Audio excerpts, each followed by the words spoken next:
The broadcast is now starting. All attendees are in listen-only mode.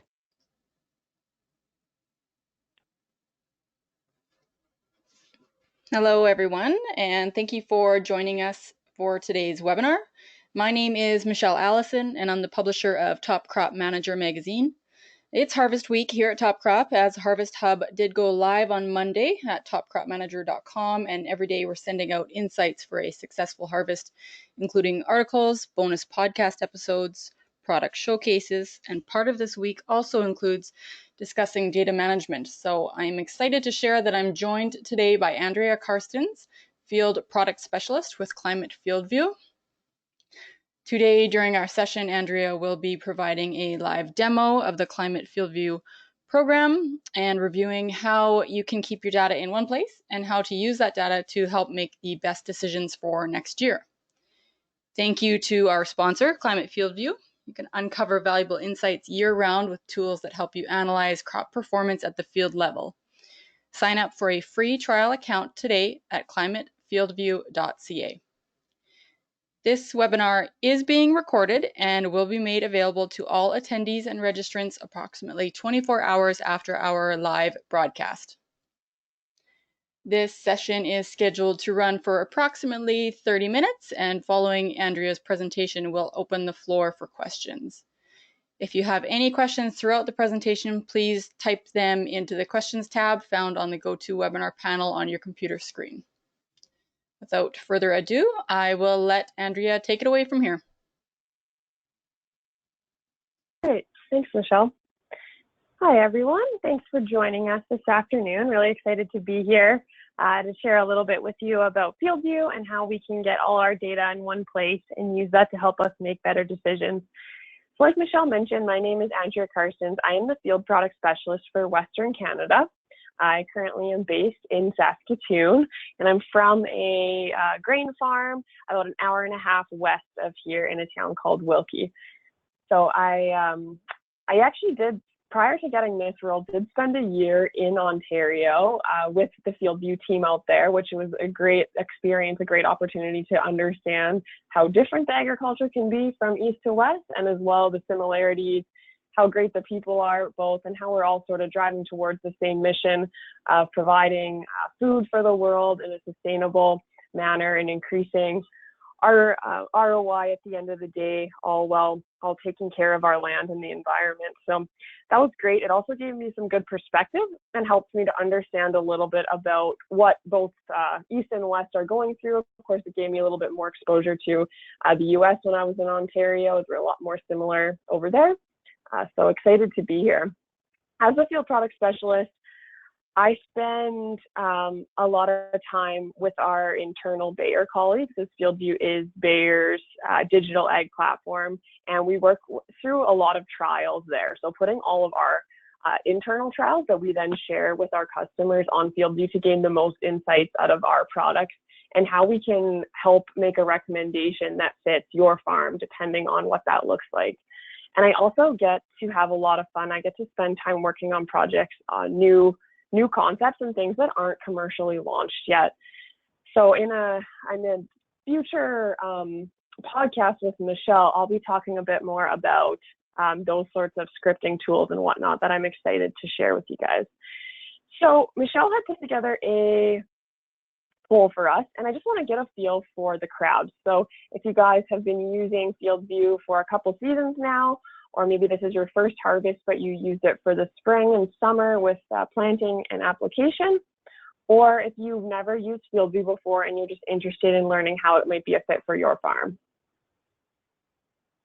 So if you can go ahead and select one of those options, we'll leave it open for about 30 seconds here, and then we can start.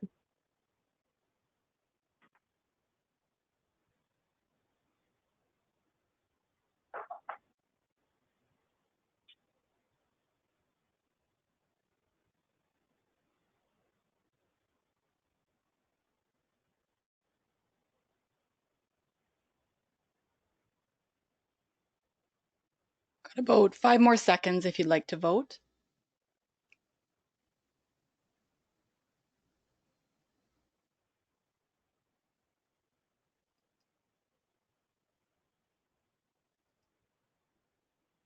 And those are the results there, Andrea. Awesome, thanks. So it looks like most of us haven't used FieldView before and just here to learn a little bit more, so that's great. And a few of you returning, so thanks for joining. So let's go into the next slide here. So these are the Climate FieldView pillars, and this kind of just helps to describe a little bit more about it. So Michelle mentioned getting all of our data in one place, and I'll talk specifically how we can do that in a bit here. But this is the main thing. So when we have all of these pieces of information and all these data points from equipment information, seeding, planting, application, harvest, and we also have information from people like our agronomists who are doing some scouting for us, helping us make those decisions. It's good to get all that in one spot so that we can easily do some comparisons. So when we talk about making those decisions and getting that outside input, it's often what product makes sense where. Did this fungicide help to increase my yield over the competitor's fungicide?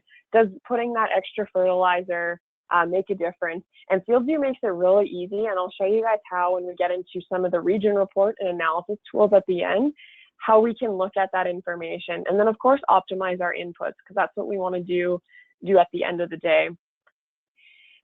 So thinking about the value of the FieldView platform, so I'll show you guys in a bit what the apps look like and what we can do. So FieldView is a digital tool. It is an app that you download, actually 2 apps that you download on your iPad, on your phone, and then you can also log in through the web. So it's nice because it's accessible basically anywhere that you have an internet connection, and all of that information is there. But some other things besides just having that data in one place are one place. And we start to think about traceability. I know when I was in Ontario, there's lots of IP beans being grown, and it's really important that there's great records on things like that. What was sprayed, when was it sprayed, that sort of information. So I know traceability is a great thing in FieldView, really easy to keep track of where all of our, where we seeded what crops, where we put what applications, those sorts of things. Resource efficiency, when we start getting into that really precise, how much fertilizer in each part of the field, even that fungicide, only spraying the areas of the field that need it, can start to do those pieces. And we know that regulations aren't going to get any less strict. We look at other areas of the world, and it is pretty intense what they're allowed to do. And I think showing that we are doing things sustainably and only putting those products in the right places and thinking about that for our stewardship, FieldView is a great tool to help us do that.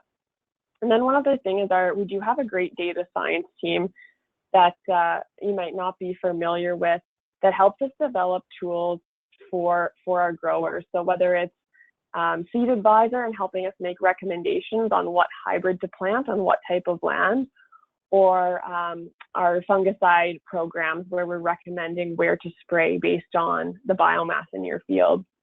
So I know there's a couple questions that were submitted when people registered about the value of FieldView. And I think it's important to note that it's different for everyone. So every time I have a conversation with a grower about this, someone sees all of their value in their satellite imagery, and having that as a tool to help them scout and be more efficient and understand what's going on in their fields. And some are strictly only using FieldView for the record keeping aspect. They weren't great at keeping track of that little notebook, and FieldView's allowed them to have a much better record keeping abilities. So it kind of just depends on the grower. I know there was a question about small farms, and same sort of thing. Is this where you want to figure out where your inputs make the most sense? I think FieldView can do a great job of that, keeping track of exactly where that fertilizer was applied. Does that make sense? Should I continue to do that going forward? And we can somewhat micromanage those acres because we have all of that data. And I know potato farmers also came up. I worked closely with a larger potato farmer when I spent time in Ontario. And on his operation, the record keeping of the applications was so important because I know that they were spraying fungicide on those potatoes time after time. And he found so much value in being able to hand those records over to whoever he needed to do so. FieldView had it organized for him, and it made it so much easier for him and his operators on their farm. So just some examples there. Talking about the data in one place. So we talked about getting it there, but how are we getting it there? So I mentioned an iPad. You can see connected cabs on there, and you see the combine, and behind the combine is what we call the FieldView drive. So this is probably, I would say, the most popular way to get data into FieldView or in-cab equipment as applied data into FieldView is by connecting the FieldView drive into the diagnostic port of your equipment. That drive then Bluetooths that data to your iPad. The iPad stores the data until you have a wireless connection or cell service if you have a data package. So FieldView is a cloud-based storage system, which is another reason why getting that data in one place is easy to do, because if you have multiple devices, once you connect them all to the internet, all of that information syncs up and everyone can see the same thing. The second one is data upload. So we all have those memory sticks with old harvest data lying around from whatever kind of combine we use. We can plug those memory sticks into our computers and upload that data as well. So whether that's historical data, or maybe that's just the way you like it. You don't like having an iPad in the cab of your equipment, then you can take the memory stick from your equipment, upload that to your computer. And then the third one there is API partners. So we have a few of these. This is great for working with our retail partners. So I know some of our retail partners use programs like Andria and other places like that to store their data. So we connect with them and we can help bring that information that they've inputted and that you've inputted together, so they can help you make the best decision for your farm. Other API partners would be people like John Deere. So if you're collecting your information in My John Deere, we can bring that into FieldView on its own. Other ones would be like Soil Optics. Our API partnership with them is almost complete, so you could bring your data from them. Swap maps, that's also in the works if that's something you get, and then you'll be able to visualize those soil maps in FieldView as well. So I believe that's all. So I'm going to switch over to my iPad and show you guys a little bit more about the app. I'm actually going to turn my camera on for a second here because I want to show you guys the FieldView drive. So if you've never seen it before, this is what it looks like. It plugs into your 9-pin diagnostic port in your equipment. So similar to how this looks, I just have a cable here in my office to do a demo for you guys.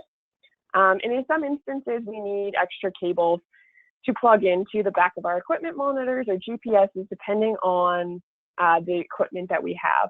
So that compatibility piece can be a little bit confusing, or if you're not familiar with it, but we have people in the field that are experts on this and that can help you figure out if you need a cable or where the drive's going to plug in, all that kind of stuff. I'll just turn my video off so we don't get laggy here. So if we look at my iPad, you can see two apps beside my YouTube app there that have Fs on them. So there's the one with the black background and the orange S, which is called the FieldView app. And we have the one with the white background with the black S, the FieldView cab app, hence the cab under there. This is the one that we're going to use when we're in the equipment, when we're collecting our data and using that FieldView drive. So I'm going to go into that cab app here and show you guys what it looks like. I'm going to go to the home screen. So this is the home screen of the FieldView cab app. Like I mentioned, this is where we're going to do our data collection. If I go out of here, I'm going to go into the black app. This is more so our analysis app. If you're an agronomist on the line or someone who is partnering with your growers, this is the app that you would spend more time in. So another feature of FieldView that's nice to point out is the ability to share your data with those trusted advisors. So whether it's for scouting purposes or to help you make those decisions, super handy way to be able to transfer information with those people. So I'm going to spend more time in the cab app this afternoon than in the black app, just because we're talking about getting ready for harvest and what that would look like. So if I was a new to FieldView farmer this year, there's some things we'd have to do to get set up. So we'd have to enter in our fields. A few ways to do that would be drawing our boundaries, maybe working with our retail partners to get the boundaries from the systems that they already have, or perhaps uploading that historical data like I mentioned. So there's some ways that we can do that without having to draw them if we do have a larger operation. We'd get our field boundaries in there. We would go into our equipment tab and we would set up a combine. So you can see I have a demo combine set up in here. I have some sprayers from the previous seasons here. And I'm not going to go through setting up a combine, but if you're on climatefieldview.ca or you want to take a peek at how to do that, you would go to our support and our knowledge center and you would be able to type that in, or YouTube, and there's lots of videos on how to do that. So that's kind of what we would have to do to start. And then another big thing, of course, is connecting that drive to our iPad. So I would need, if I'm going out to harvest and I have 2 combines, I would need 2 drives and 2 iPads that I would take to each piece of equipment, and then I would Bluetooth the drive to the iPad. I'm actually going to do that here. I'm going to plug my drive into that little cable I showed you guys. And I'm going to go to the settings in my iPad. I go out of the cab app, go into my settings, and this is really similar to how you would connect any other Bluetooth devices. So if we're thinking about pairing our cell phones to our Bluetooth in our vehicles, or our phones to a Bluetooth speaker, same process here. I'm going to go into my Bluetooth and my settings, and you can see I have a few things that are popping up. I clicked forgot device before this started, just so we could see what this would look like if you'd never connected it before. But if you have ever connected your drive, it will show up like some of these other drives are, Andrea's drive or the drive with the other numbers here. So this drive is called Harvest Demo, so I'm going to click Pair. And then it's going to show up under my list as connected.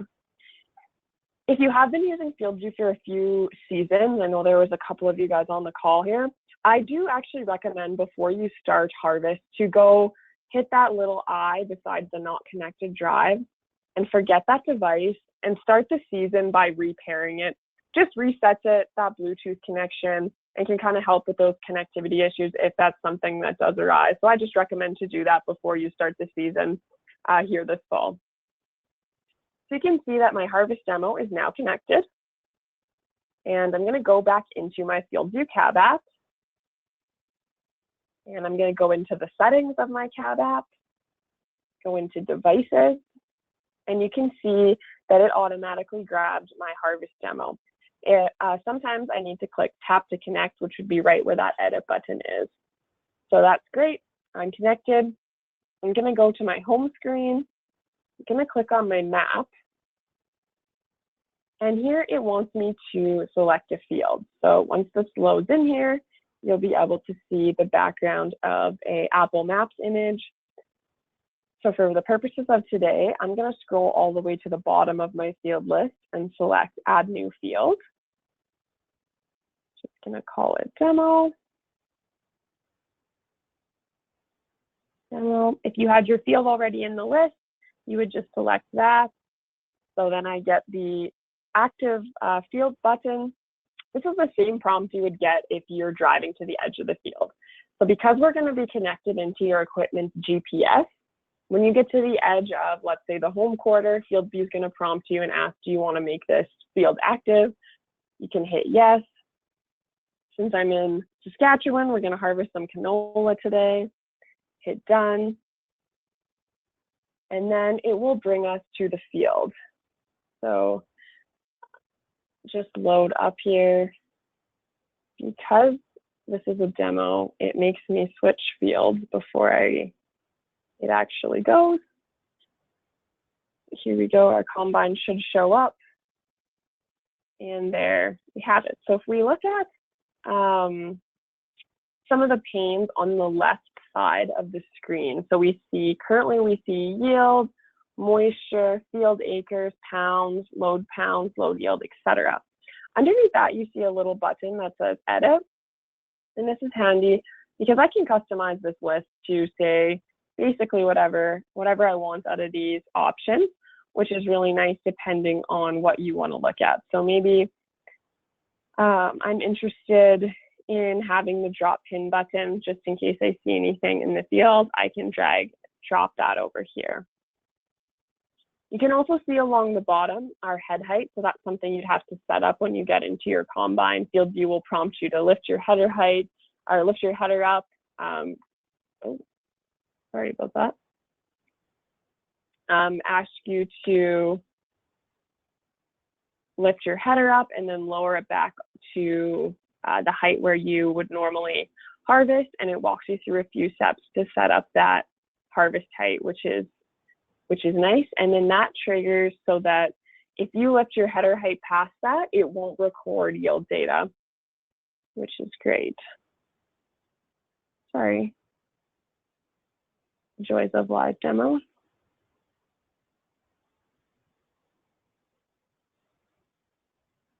There we go.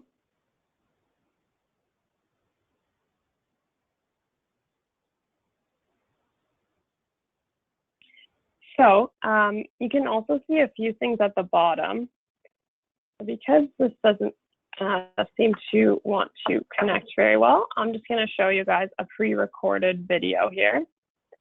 So if I go into here, and now we can see the combine. So this is essentially what it would look like when I'm harvesting. So very similar to that screen I just had up, has those panes along the left side. You can customize those.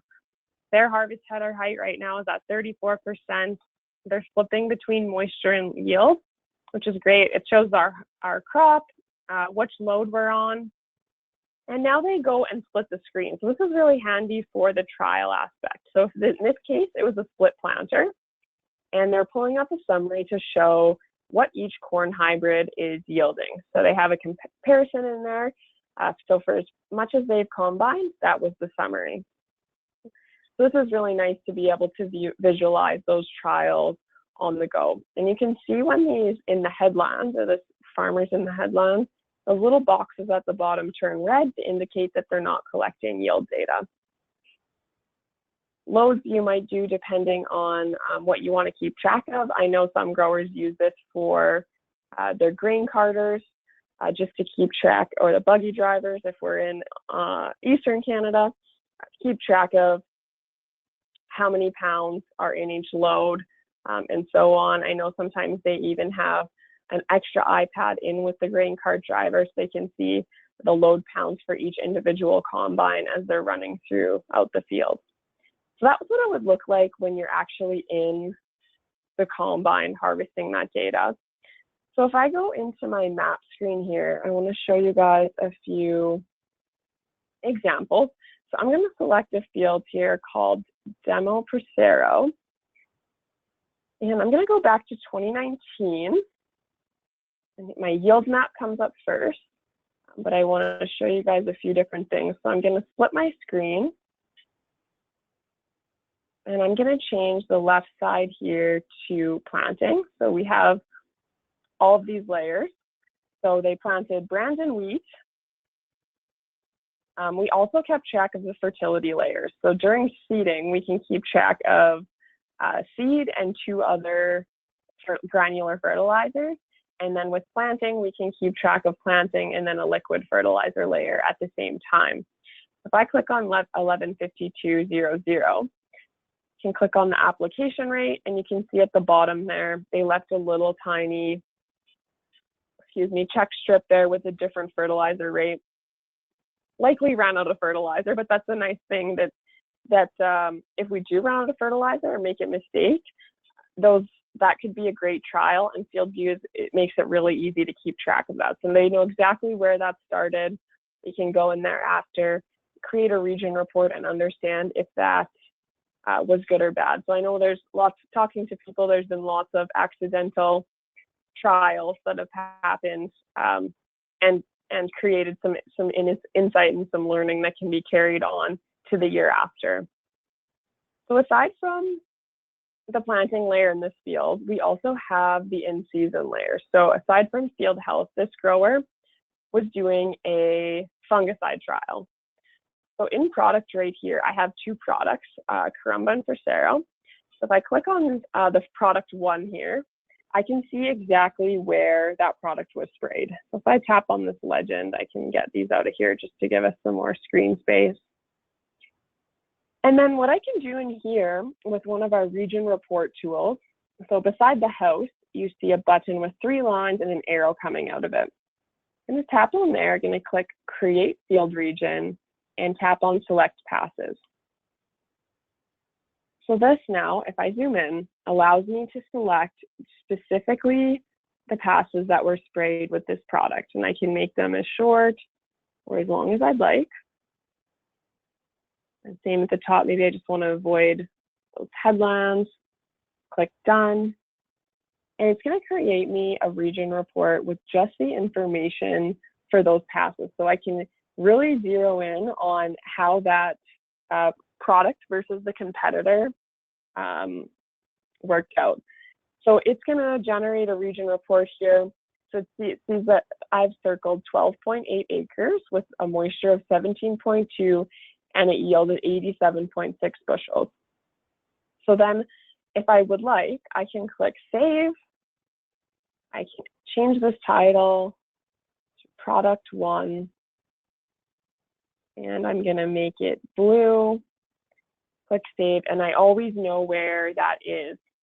So that's really nice. And I could continue on and select all of these passes if I wanted, so that I could get a really good idea for exactly what the yield increase for this product 1 was.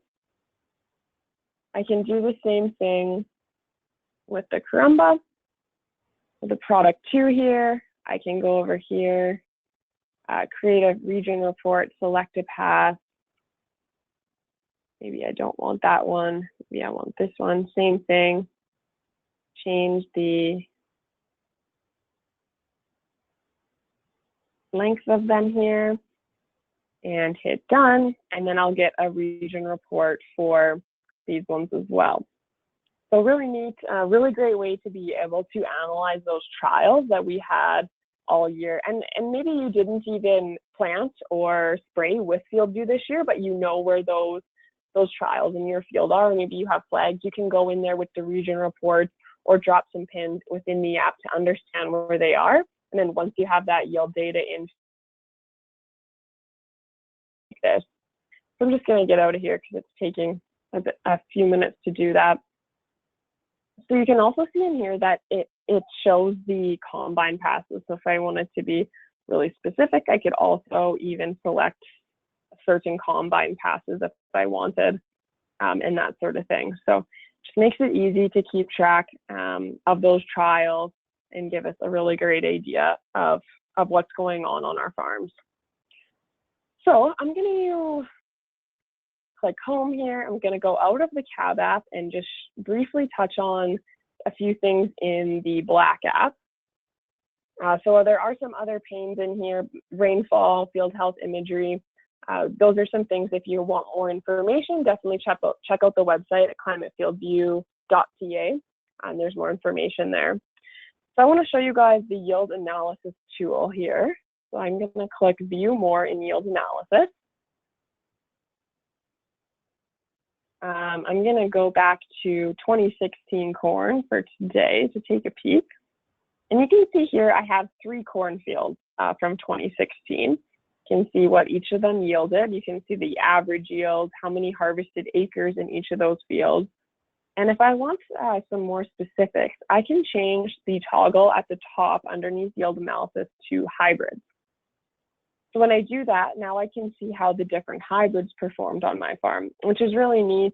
At the end of the season, when you're trying to figure out what you should be purchasing for next year, we all know that purchasing of next year's seed comes right after harvest.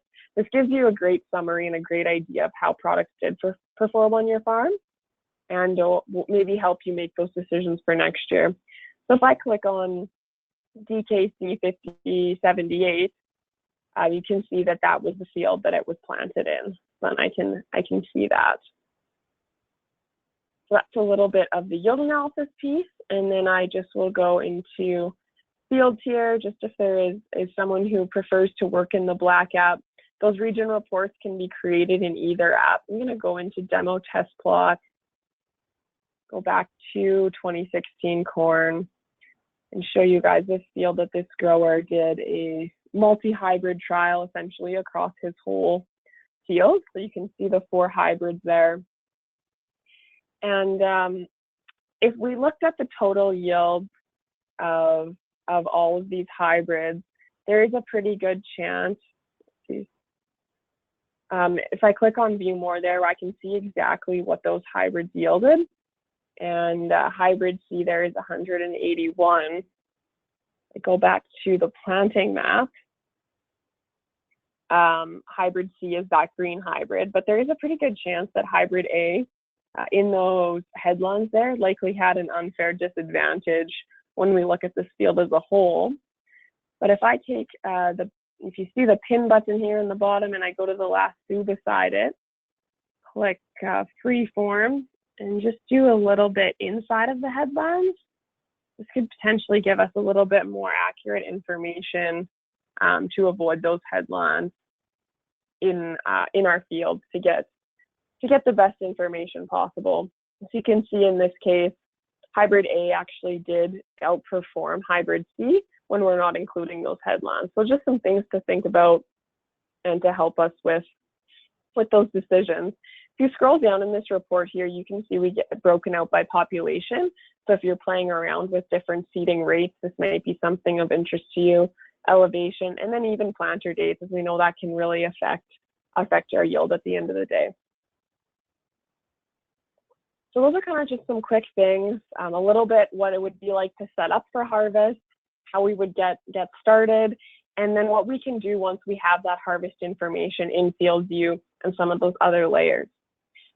So I think that's where I will wrap up. That's about 1:30 here, 3:30 Eastern. So if there are some questions, maybe we should go to those. Perfect. Thank you, Andrea, for the informative presentation. We'll dive into our questions here. We have a few that we can run through. Sure. I'm going to start with, can I get data from the combine when the CAB app wasn't open during harvest? Okay, good question. So there would be a little bit more information that we'd likely need to figure out. Did we have the CAB app open at all when we started the field, or did it shut off halfway through? So once you have the field selected, the combine selected, and FieldView is collecting data, you can click that button to make the screen go blank or black, and it will continue to collect data in the background as long as nothing interferes with that Bluetooth connection or the iPad doesn't die. So it will continue to collect that data in the background. But if you didn't have an iPad in the cab at all with you in the fall, we can go to that data inbox method. So we can plug a memory stick into that yield monitor as long as you have a GPS and that yield monitor in your combine collecting that information, that geospatialist reference data. We can put that on that USB stick, plug it into our computers, and upload it through FieldView that way. There is a couple ways if we didn't have that iPad going in the cab. Perfect, thanks. Now, clearly we can put this on our iPad, but what about our iPhones or Android devices? And what about Android tablets? That's a great question.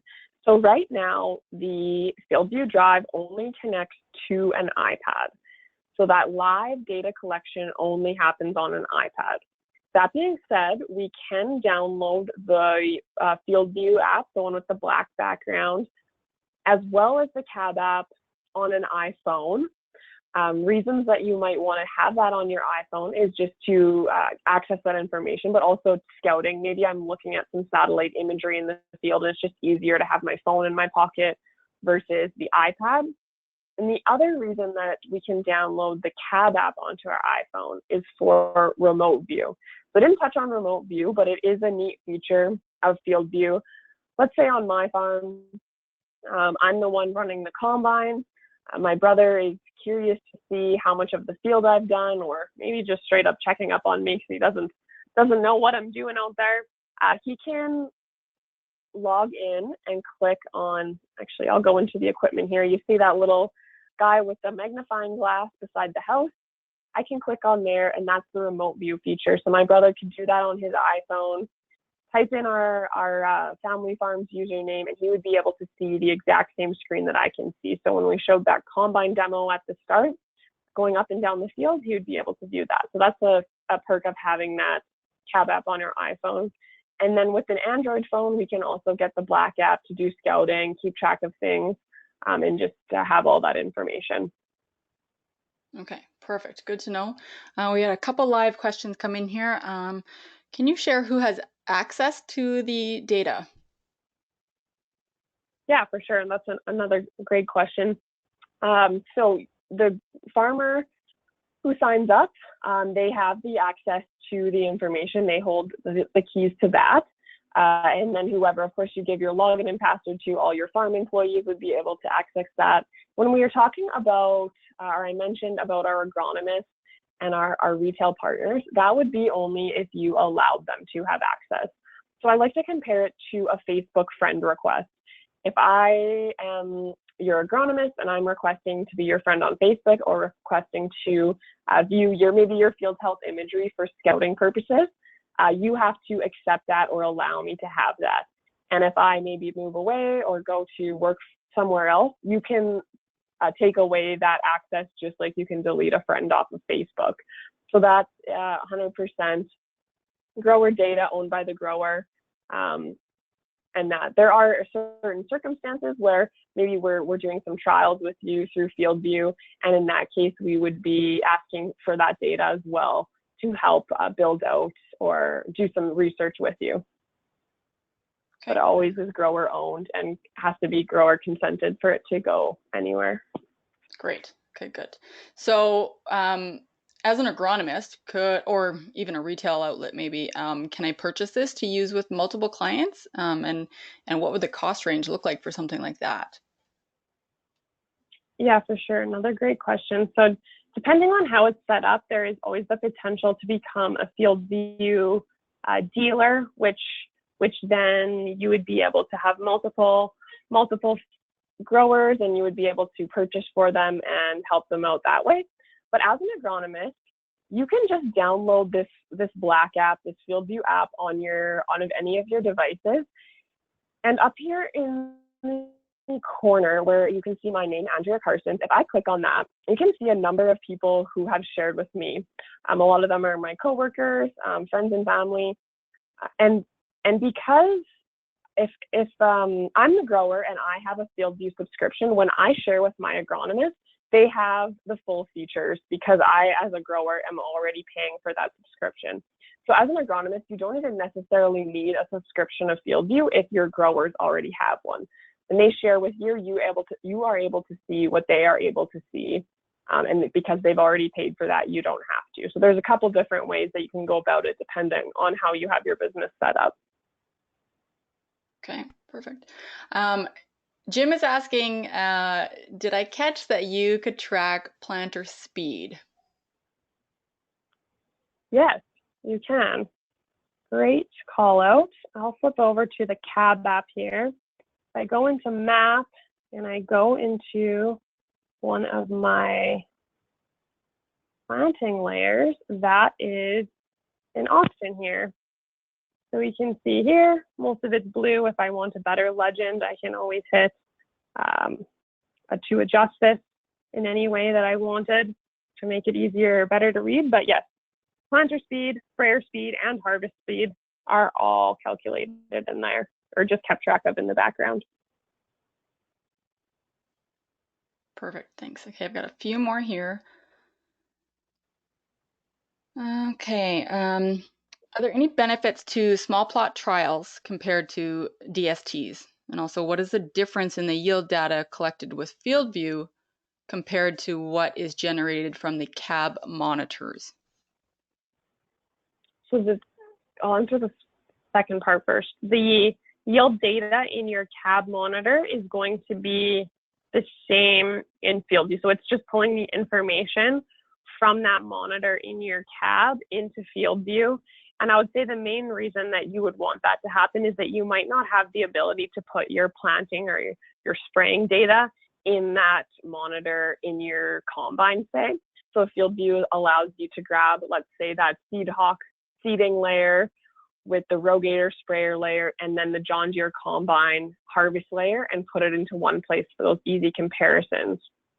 First part of that question was the difference between FieldView trials and DSTs, which for anyone who's not familiar is a Bayer research trials. And I wouldn't say there's any difference necessarily. We're just doing the same sort of thing, keeping track of where things are planted or applied, if we're talking about fungicide, and then keeping track of harvest information. The biggest difference would be that our Bayer agronomists are using weigh wagons to match up the information in FieldView. In some instances, they're doing both. Some other times they're doing one or the other. Kind of depends on the agronomist preference and their comfort level. If that makes sense. If you want further answers on that, feel free to comment again or ask another question. Can FieldView capture differences in those small plot trials? I guess I'm not 100% sure how small you're talking. So I would say if you're talking like research equipment, likely isn't something that would be super compatible with FieldView. But if we're talking like drill width by 500 feet, then yeah, I would say yes. Perfect, thank you. I've got two more questions here. Are there any higher level data analysis across regions where the farmers are identified? I'm suspecting this means like aggregated data. Nothing that would be like publicly shared. I'm not sure if you're kind of comparing to other people in the marketplace where we're showing how maybe a certain corn hybrid did across a certain province or canola hybrid. No, that's not something that we're doing. There is certain cases where we're doing research data, like I mentioned before, that we will aggregate data to help build out different products. Perfect. Okay. Registration question. What is the timeline for potentially developing digital plant counts? I wouldn't say I have a great answer for that question. As far as the timeline, I know in the tech world, timelines are often not shared because sometimes something can happen overnight and sometimes it can take 3 months, just depending on resources and what we have to work with. But when I think of something like a plant stand count, this would be suited for a drone. So we would need drones to be able to do that work. And we don't have the hardware. So I can see us, aside from building that out, maybe working with a third party who is already starting to do that research, has all the hardware and the software to be able to do that, and maybe work with them to bring a tool such as that into FieldView in the future. But currently I'm not aware of anything like that going on, but always different research projects on the go. So I wouldn't say it would be a never thing. Perfect, thank you. If there is a yield monitor recalibration required, can the data be adjusted with the new calibration? So we can't if you calibrate halfway through harvesting the field, we wouldn't be able to go back and just do half of the data. But I will show you how we can adjust or calibrate data within FieldView. If I go into my map screen here, I'm going to select a field that was combined by multiple combines. So, oopsies, I need to click that one. Seed treatment here. So if I click on yield and then combine map, we can see that there was 3 combines in this field. And if I click on a harvest summary, which is something I didn't mention in the presentation, any field you can click on a harvest summary to get an idea of what the harvested acres, what it yielded, the different varieties, etc. So here we can see the tap to adjust for field yield. So if I do that, and let's say on this field, I was using my grain cart, so I do have the wet weight pounds that came from the grain cart, and maybe this was off. So I can just change it to, let's say, 600,000 and that adjusts across my whole field. So you can see my average yield adjusted, and then there's my adjusted yield. So if you do have those grain cart weights, great to enter those into here. Or if you're keeping track per individual combine, the weight coming off of those, we can also tap to adjust combine yield individually. And then I have the ability to adjust each of those on its own. Or if I click the auto adjust button here, it will adjust on its own to create a more accurate yield map for you. So this one I've already done before, so it didn't do it. But I know the grower that created this map says this is how he does all of his calibration now. He doesn't calibrate his combines even before harvest. He just uses this tool at the end with his grain cart weights and is really happy with the results there. So that's what the options for some after harvest calibration would look like. Perfect, thank you. And last question here to wrap up. So for anybody who's interested in signing up, where can they look for more information on starting and determining if their equipment is even compatible? Yeah, great question. So there are a few places. You can definitely start by going to climatefieldview.ca to look up there, and you'll also see the get started. You can create an account and even sign up. Or you can talk to your local FieldView dealer. On our website, there is a located dealer button that you can use. Or if you are working with anyone who is working with Bayer also can help you get signed up on FieldView. So there's a few different ways that you can go about that. We do have a number of dealers across Canada and the US if you're interested in working with them. Or you can call into our support line at 1-888-924-7475, or give them an email at support@climate.com, and they can put you in touch with someone locally who would be able to help you or help you sign up over the phone, depending on what that looks like for you. There's a number of ways. And then once you do get signed up or have interested in figuring out your compatibility, we do have some in-field experts, our climate activation team, that come out to, well, I guess not necessarily right now, but before the pandemic we're dealing with, they would come out to farm, help you get your equipment hooked up, help you identify everything you would need, help you with your iPad and whatnot. Now we have a protocol in place where they do a lot of this over the phone. It's been working really well, and then that's another resource that you have to contact in season if need be. Perfect. Now my follow-up question was going to be, within the pandemic, how are you able to support the farmers and what does that look like? So that's perfect. So we're going to wrap up today. We've been about 45 minutes here. So if you do have any further questions following the presentation, please feel free to reach out to the Climate FieldView support team online or your local dealer, and they'd be happy to help you out further. And this recording will be available to anyone who couldn't make it here live today. The recording will be emailed out within about 24 hours, and then hopefully in the same time period, it will also be online. So again, thank you to Andrea for the great presentation. Huge thanks to Climate FieldView for sponsoring today's webinar. And don't forget to visit topcropmanager.com/webinars to view this webinar and all of our previously recorded webinars. And make sure to check out topcropmanager.com/podcasts to listen to our latest podcast episodes. And I believe Andrea will be on an episode coming up here shortly as well. So thanks again, everyone. I hope you have a great rest of your day and a safe and successful harvest season.